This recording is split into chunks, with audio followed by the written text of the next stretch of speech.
Están los transportistas, no es la primera vez y a este paso no será la última, que los veamos protestando en un paro, manifestándose, alzando la voz. ¿Qué están pidiendo? Piden condiciones de seguridad, están pidiendo que no los roben, que no les extorsionen y que no los asesinen porque los están matando. Hay imágenes, videos que se han viralizado de cómo disparan, de cómo balean a choferes que van manejando camiones de carga. Luis Miguel González. Luis Miguel, ¿cómo estás? Buenas noches, Muy encantado. buenas noches. Jorge Fernández Menéndez. Jorge, qué gusto. Manuel, Luis Miguel, Alicia, Gracias. un placer. Muchas gracias. Alicia Salgado, querida Alicia. Muy buenas noches. Muy buenas noches. Gracias, Luis Miguel. Pues ya los hemos visto. Dice el presidente que hay algo más detrás que es politiquería, pero ahí están los datos y ahí está la realidad, ahí están los testimonios de la violencia en las carreteras del país. Si estamos acostumbrados a la violencia, el tema de carreteras es otra categoría. 2 asaltos por hora, dicen las cifras. Estamos hablando de millones de pesos en pérdidas semanales, cientos de millones, y muchos muertos. Me llama la atención, si pudiéramos agrupar, una parte de la queja tiene que ver con inseguridad, pero la otra, vamos a decir, es bastante vieja y son las extorsiones a las que son sometidos. Extorsiones que hacen funcionarios, policías. En ese sentido, solo recordar, nos importa mucho lo que pasa con los autotransportistas porque la mayor parte de carga en este país se hace a través de carreteras. Claro. No tenemos, como otros países, mucha carga por ferrocarriles o por cabotaje marítimo. Parar las carreteras, estrangular las carreteras, es estrangular la vida económica de México. Y en ese sentido, digamos, estar asaltando, golpeando a los choferes y al transporte, pues implica un costo para el consumidor, para las empresas, desde luego también. Alicia. Fíjate que de hecho ha subido casi 19% en el último año, solo en el último año, el costo del flete de transporte de mercancías. Cuando lo ves impactado en productos, por ejemplo, como perecederos, que son los que más han subido, es curioso, pero se roban los aguacates. Es algo ¿Todos se que roban? no, pero se roban los aguacates y se los empezaron a robar, ya no por tren, sino que se los empezaron a robar por el envío que tenían de los aguacates hacia el norte del país. Y la razón es que pues ellos lo revendieron más adelante en la cadena para que llegaran al Super Bowl. O sea, en realidad hay un robo de mercancías, un robo de transporte que está apareciendo en los mercados públicos de una manera extraordinaria y a veces hasta repartidos de otra forma, ¿no? Que te hace pensar que el robo de vehículos, el robo de mercancías está llegando a niveles extraordinarios. 7,000 millones de pesos de pérdida por semana de mercancías. Es lo mismo se roban. Pérdida, ¿para quién es la pérdida? Porque decimos luego esos numerotes. 7,000 millones de pesos de pérdida. Para ti, para mí, para el consumidor, para quien nos escucha. Porque finalmente tú puedes decir, la mercancía está asegurada, ¿no? Cada vez cuesta más y ese cuesta más te lo transfieren a ti, consumidor, en cada uno de los productos que adquieres. Ya sean perecederos o no perecederos. Cuando compras un equipo electrónico, cuando compras cualquier cosa que te pones, cuando te compras cualquier cosa que te comes, todo eso que se transporta. Tú decías, sí, es el principal medio de transporte, es el 72% del transporte de mercancías es por tierra. Se traslada el costo al consumidor. Jorge. No, mira, yo creo que aquí hay varios temas que tratan Luis Miguel, Alicia. Mira, hay un problema que es fundamental en términos de seguridad. Cuando se habla de que hay una parte del territorio nacional que no está bajo control del Estado, las carreteras son parte de ese territorio. ¿Por qué? Porque no estamos hablando. Hace algunos años, yo recuerdo el primer reportaje que hice sobre robo de carretera fue hace 14 años. Fue en la Monterrey, Nuevo Laredo, un cementerio que había ahí de tráiler donde robaban y ahí quemaban, lo desarmaban y luego quemaban los restos de los tráilers.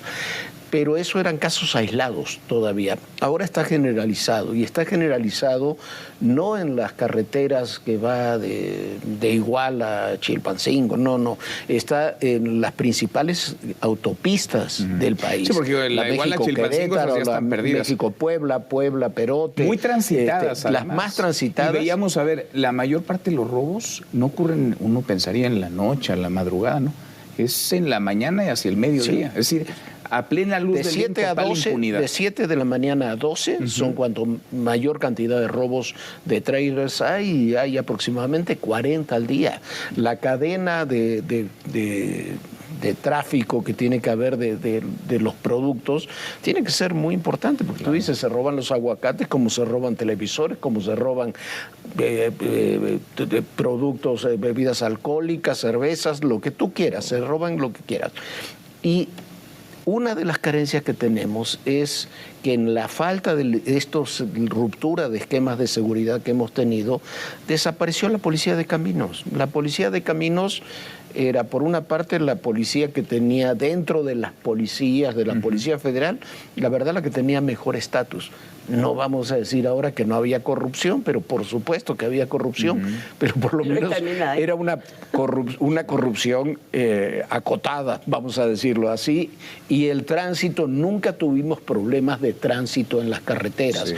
Ahora tenemos estos problemas de tránsito en las carreteras con el autotransporte, pero también con robos, transitar la México-Acapulco, en el tramo que va de Chilpancingo a Acapulco, se ha vuelto a todas horas del día muy riesgoso. Tema de transportistas, nada más para cualquier familia, para cualquiera que se esté transitando a tomar una carretera en este país. Y no veo, yo lo que salimos mucho a los estados y vemos, ¿sabes qué? Yo veo las carreteras, no veo seguridad. No hay. No te topas una patrulla, no te topas seguridad. Y dices, bueno, ¿quién está cuidando? Sí. De repente te topas convoyes. Sí, bueno. Pero es como si pasaras de la nada a un desfile de coches militares, si no hubiera, vamos a decir, gradualidad. Pero están cuidando o se están trasladando. A lo mejor van a algún lado. Yo creo que se están trasladando, claro. Van a una cena. A lo mejor se están cuidando entre ellos nada más. Yo quiero enfatizar una cosa de la que no se habló, por ejemplo, hoy en la marcha, es ¿qué pasa después de que se roban la mercancía o un tráiler? Estamos hablando de unidades que tienen con frecuencia chips, estamos hablando de carreteras que tienen cámaras para revisar. Entonces, si es un poquito asombroso que puedan robar de 7 a 12 a 50 kilómetros de la capital, también no deja de ser una especie de efecto Copperfield, que la mercancía desaparezca enfrente de tanto, insisto, tenemos cámaras que en teoría podrían estar, tenemos chips que traen para monitorear. Pasan casetas de peaje. Algo está pasando, y en ese sentido lo que vimos hoy como manifestación es solo una fotografía de la película. ¿Qué pasa antes y qué pasa después? Sin duda. Yo creo que hay un tema importante. Las cámaras, tanto la Cámara del Transporte como de Mercancías como la Concamín, han estado poniendo el dedo sobre la llaga. O sea, no puede ser que de la noche a la mañana te desaparezcan un tráiler o los dobles remolques completos y se los meten a bodegas, pero que son como fantasmas. Sí. Y han crecido de manera importante, pero hay rutas específicas donde se concentra como el 70% del robo. Es en la parte que va México-Puebla, ¿no? En la parte de Puebla-Orizaba, que es intransitable, en la parte de México-Querétaro, pero en el Estado de México, en el circuito exterior mexiquense también. El Arco Norte. En el Arco Norte. ¿Qué es lo que está sucediendo alrededor de estas zonas? Que es bien importante, se han ido estableciendo muchísimos parques industriales con una cantidad impresionante le llaman bodegas oscuras o bodegas negras. Entonces, con la misma facilidad entra un tráiler que sale y se confunde con mercancía legal. Y lo que tú dices es cierto, estas personas que roban lo han hecho con drones enfrente, le disparan al dron, llegan, sacan tienen instrucción los conductores de los vehículos de mejor salirse, porque se los matan. Los matan. Y las empresas les dicen, si tienes una circunstancia así, adiós. En cuanto tiran al dron, ya saben que se tienen que ir. A veces tienen la gran suerte de que entren, no les quiten inclusive hasta la licencia, los dejan muchas veces golpeados, pero entran con aparatos que desactivan el GPS. O sea, ¿qué capacidad tecnológica tienen? Ahora, estas bandas, déjenme entender nada más el modus operandi. Estas bandas, digamos, el que llega y se cierra, porque suelen ser uno o dos vehículos, es una parte de la banda. Esos roban el tráiler. Y esos que roban el tráiler lo venden a su vez a otra parte de la banda o lo transfieren a otra parte de la banda. Ese es el tema. O sea, ¿dónde está la inteligencia del gobierno? Hoy decía, la cadena de distribución. Llevamos 120 reuniones con los transportistas. Pues qué bueno, podrían llevar 200 como o las 500. Reuniones de seguridad a las 6 de la mañana. ¿De qué sirven las reuniones si no hay resultados? Si los resultados siguen siendo los mismos, porque no es solamente que te robas un tráiler. Bueno, supongamos que te robas un tráiler aquí en el periférico, a unos metros de qué. Bueno, te robas el tráiler, lo tienes que llevar a un lado, lo llevas a una bodega. Está bien, hay muchas bodegas, pues desactivas el GPS y te quedas con 2 toneladas de aguacate. Tiene que haber una red de distribución para que esas 2 toneladas de aguacate estén en el mercado mañana, en la central de abastos o en algún lado para poder distribuirlas. Imaginemos por un momento lo que son 40 trailers diarios robados con distintas mercancías que se colocan inmediatamente en el mercado. No es solamente la red que tiene que haber y la tecnología que tiene que haber para robar los trailers. Es lo que tiene que haber, la red de corrupción que tiene que haber detrás para colocar todas esas mercancías en el mercado, porque no te sirve para nada robar 100 televisores si no tienes a quién vendérselos, ¿no? Entonces, eso es lo que no se ataca. Y cuando dicen los transportistas, creo yo con toda la razón, que no están siendo atendidas sus demandas, es eso lo que tenemos, porque puedes tener 120 reuniones o puedes decir, como dijo el presidente de la República, que es un tema politizado. Pues yo recuerde estas organizaciones de camioneros, muchas de ellas son cercanas a Morena.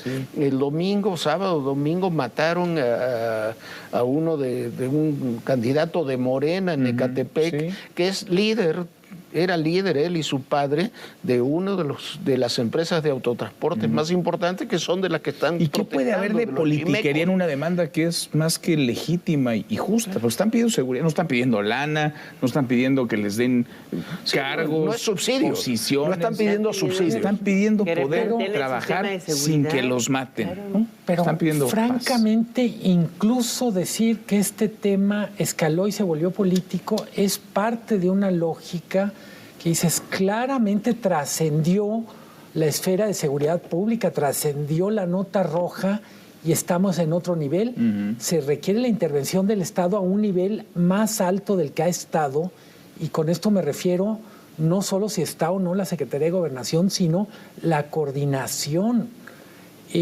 Al final estamos hablando de robo, estamos hablando de venta de mercancía robada, de asesinatos, pero además estamos hablando de organizaciones criminales que se fortalecen al final de cada ciclo. Si logran tener éxito y son impunes, pues tienen más dinero para comprar armas, para equiparse y eventualmente para corromper. Y en las reuniones, dice Luis Alcalde, están la Secretaría de Gobernación, la Secretaría de Seguridad, pero pues qué bueno que ahí estén. ¿En qué deriva eso? Las organizaciones del Consejo Coordinador Empresarial y también la Asociación de Tiendas Departamentales, la Concanaco, la Concamín, vienen haciendo este reclamo después un poquito antes de la pandemia. Se fue incrementando la cantidad de asaltos. Y ustedes tienen mucha razón a la hora de señalar el tema del tránsito. Finalmente la Ciudad de México, el Valle de México, sigue siendo el mercado más importante del país, pero tiene no solamente redes de distribución formales, sino muchas informales. Y es lo que han estado ellos señalando. De hecho, ayer, pues las 2 organizaciones más importantes de empresas internacionales la American Chamber y también la International Chamber of Commerce, decían que el problema que se está viviendo en el centro de la Ciudad de México y en algunos de los polos urbanos, como es el caso de Jalisco, Monterrey, pero también de ciudades intermedias, es tan alto que están comparando con los niveles de asalto, inseguridad y violencia, y además pérdidas que tienen en países como África o el sur de Asia. Eso es verdaderamente terrible, porque tú estás perdiendo una capacidad económica importante, pero además estás en una tierra de nadie, y todos coinciden en que la estrategia de seguridad ha sido fallida. Pero desde la autoridad de los gobiernos no se reconoce esa realidad. ¿No? O sea, ¿quién nos lleva a pensar que esto se va a modificar, que esto va a cambiar si no se acepta lo que está a la vista de quien quiera ver? No va a cambiar. A ver, asumamos que no va a cambiar mientras no cambie la estrategia de seguridad. Sí, no es un problema de instituciones. Cuando te dicen la Guardia Nacional, a ver, yo estoy a favor de la Guardia Nacional. Es más, estoy a favor de que la Guardia Nacional termine en la Sedena como está. Eso no es el problema de seguridad que tenemos, no es la existencia o no de la Guardia Nacional, o si era mejor la Policía Federal o la Guardia Nacional. Lo que no sirve es el esquema de seguridad, porque tú no tienes control territorial. Tú no sirve para nada que hoy mandes 600 elementos de Guardia Nacional a Chilpancingo y después a otros ámbitos. No tienes policía de investigación, la inteligencia es insuficiente. La demostración de lo que ocurre en el autotransporte es la demostración de lo que ocurre en muchos otros ámbitos del país. No tienes inteligencia, no tienes operatividad, reaccionas y no accionas, no te adelantas a los criminales, no desarticulas redes. Y bueno, entonces el resultado es la impunidad. A mí me preocupa, se descalifica quien denuncia. Y yo insisto, también están denunciando extorsión de las autoridades. Sin duda, sin duda. También ahí hay un problema gravísimo y desde hace mucho tiempo. Luis Miguel, gracias. Muchas gracias, Jorge. Gracias. Alicia, muchas gracias. Buenas noches. Hasta mañana. Pásale.